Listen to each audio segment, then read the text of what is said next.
Hey guys, it's Lindsay and welcome back to my channel. So today we are going to be doing the mid-year book freakout tag. I don't know who it was created by. I will leave all of the information I can find down in the description box below so you can go check it out for yourself. But there are 13 questions on this list and I'm really excited to get into some of these, so let's just go ahead and get right into it. So question number 1 is the best book you've read so far this year. For me, by far, and I think a lot of other people will agree with me, and that is The House of Sky and Breath by Sarah J. Maas. This is book 2 in the Crescent City series. Good Lord, try saying that 5 times fast.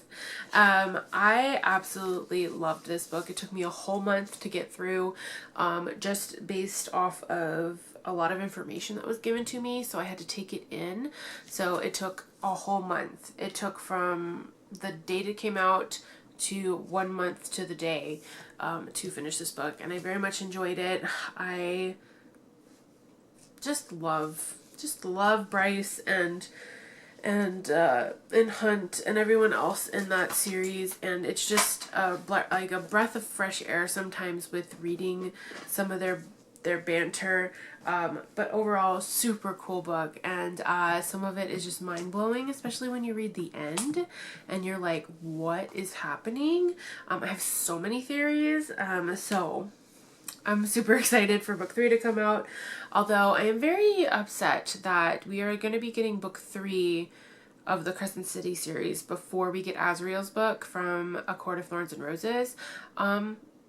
So there's that, but you know, it is what it is, and I know Sarah has a method to her madness, so it's going to be a great time when that book comes out, and I can't wait. So that's number 1. Number 2 is the best sequel you've read so far, and that is Scarred by Emily McIntyre. This is a Lion King retelling. It was my favorite.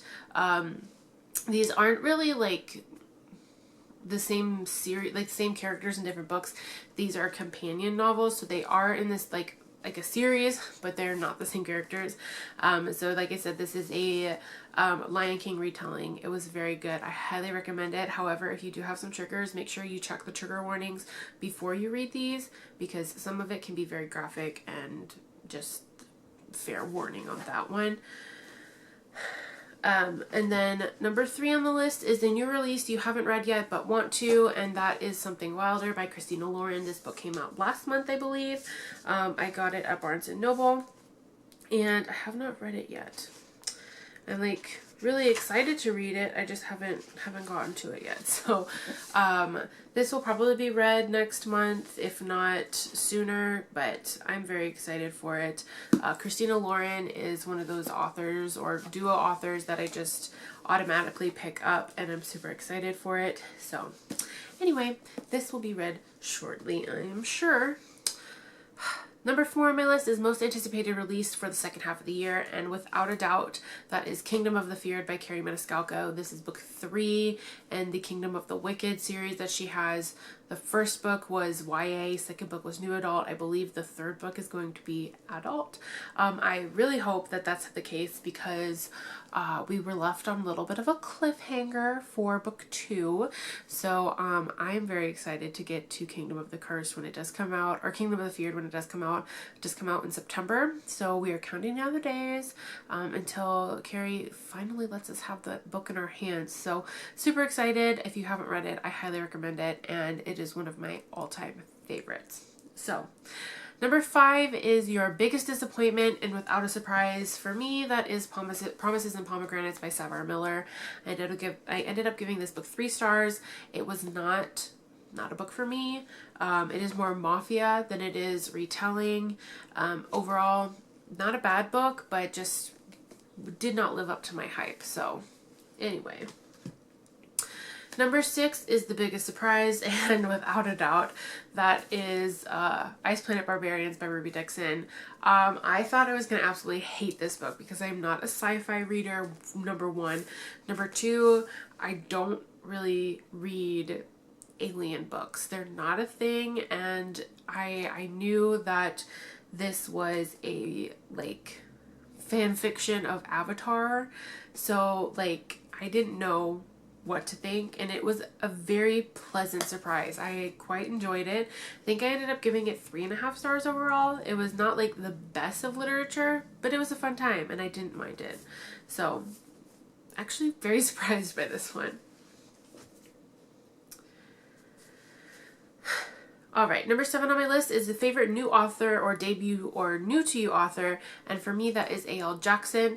I recently read some of her books, Give Me a Reason and Say It's Forever, and book 3 comes out I think in August, which I'm super excited for. I also get to meet A.L. Jackson next month at the Book Bonanza, and I'm very excited for it. But her books are good. Like, they are very, very good. They have pretty lyrical metaphors for a writer, and I absolutely loved them. And I highly recommend, if you haven't read any of her books, please do. She's a fantastic writer, and I am shocked that I haven't read her books before. So overall, very good. Number 8 is your newest fictional crush, and this shouldn't be a surprise here. That would be Mr. Darius A. Crux from the Zodiac Academy. This I bought off of Etsy, art print. I think it is A Touch of Magic where I bought it. I'll leave a link to their shop in the comments below, or the description box below, so you can go check them out. But Darius A. Crux, he has a special place in my heart, so he's a keeper. Alright, number 9 is your newest favorite character. I actually have a duo for this, and that is Serafina and Niktos from A Shadow in the Ember. I did just recently finish this book, Friday, to be honest with you. It was so good. I love Sarah and Nikos's witty banter and some of the things that they say to each other, and it's just really cute. And I'm not upset with it. Like, I'm really not. It was good. I can't wait for the second book in the series to come out. It does come out later in the year. I think it comes out in November, if I'm not mistaken. But this is a spin-off series to the From Blood and Ash series. So you kind of have to like read them together. So you have to read the first 3 of From Blood and Ash, then you read this one, and then you read War Two of Queens, and then you read the second book in this one, and then you like go back and forth. So this is the origin story to what happens at the end of book 3. So super excited that I got to meet Sarah and Niktos this month, but I am sad that I don't have another book of them yet, because it kind of left on a little bit of a cliffhanger, if you know what I mean. So anyway, super excited that I got to meet those 2 characters this month, and I can't wait for their story to continue. Number 10 on my list is a book that made you cry. For me, this is 2. I got 2 of them, and it's a repeater, and that is Give Me a Reason and Say It's Forever by A.L. Jackson. These are just so beautifully written and so well done that the metaphorical, like, and lyricism that are in these books just make you cry. And there's a couple of scenes in these that, like, are super cute to the point that they're so cute they make you cry, and that is how I felt. I just got so many emotions with both of these books. It took me a while to get through them because of how many, like, what the emotions I were feeling. But this is book 1 and book 2 in the Redemption Hill series. Like I said before, book 3 does come out in August, and that is Logan's story. This is about Trent and Eden. This is about Salem and Judd. And I'm hoping that book 3 is Logan and Tessa. They haven't really said who the love interest is for book 3 yet, so we'll definitely see. But overall, if you have not read these books, please do. They are absolutely fantastic. Alrighty, number 11 on my list is a book that made you happy, and without a doubt, that's Hookline and Sinker by Tessa Bailey. Hannah and Fox, my absolute 2 favorite, my little babies. Love them to death. They are so cute. Some of their scenes were just so beautifully well done and well written, and it just makes me so happy. And I just loved how their story concluded, and it was just a great time. And I like wish they had like more, like we got to see them after they got together, like 100%, but I'm also glad we didn't see that and we only saw the epilogue that happens. So I'm hoping that the movie will kind kind of go in depth a little bit more on their relationship, but chances are it's not going to happen. So anyway, I really much enjoyed it, and I very much recommend it to anybody who loves a good little rom-com for the summer. All right, number 12 on my list is The Most Beautiful Book You've Bought So Far This Year. I will say that I do have 2 pre-orders that I will be getting in July, and they are gold foiled covers. They are expensive books, like $60 a piece.